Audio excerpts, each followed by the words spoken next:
6 uluslararası kuruluş 15 Eylül'de ortak bir açık mektup yayınlayarak Birleşmiş Milletler İnsan Hakları Konseyi'nin 12 Eylül'de başlayan 51. oturumundan Birleşmiş Milletler İnsan Hakları Yüksek Komiseri Ofisi tarafından yayınlanan Uygur bölgesiyle ilgili raporun endişelerine karşı harekete geçilmesini istedi. Açık mektup, geç açıklanan ancak dünya çapında Uygur örgütleri ve diğer toplama kampı mağdurları tarafından memnuniyetle karşılanan raporun hesap verme yolunda önemli bir ilk adım olduğunu vurguladı.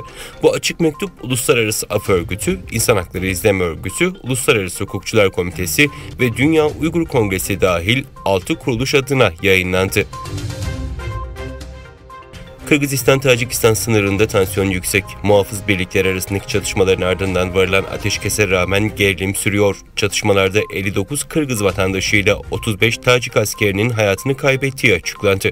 Cuma günü sağlanan ateşkese rağmen sınırda çatışmalar zaman zaman devam ediyor. 136 binden fazla kişi de bölgeden şu an için ayrıldı.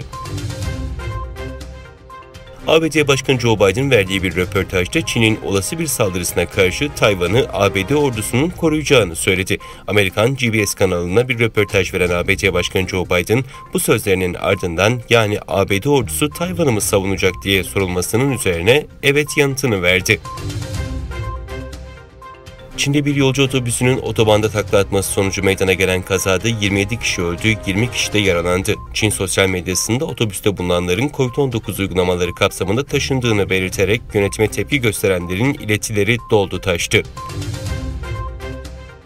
Japonya'da yaşayan 100 yaş ve üzeri insan sayısı 52 yıl üst üste artış göstererek 90.526'ya ulaştı.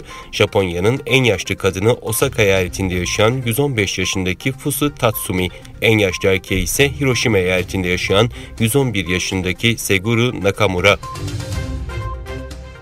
Çin'in Doğu Türkistan'da koronavirüs kısıtlamaları nedeniyle Uygurların açlıktan yaşamını yitirmesi sonrası dünyanın dört bir yanındaki Uygur Türkleri protestolara devam ediyor. Almanya'daki Uygurlar ve Türkler Çin'in Doğu Türkistan'daki koronavirüs kısıtlamalarını protesto etmek üzere Düsseldorf'ta toplandı.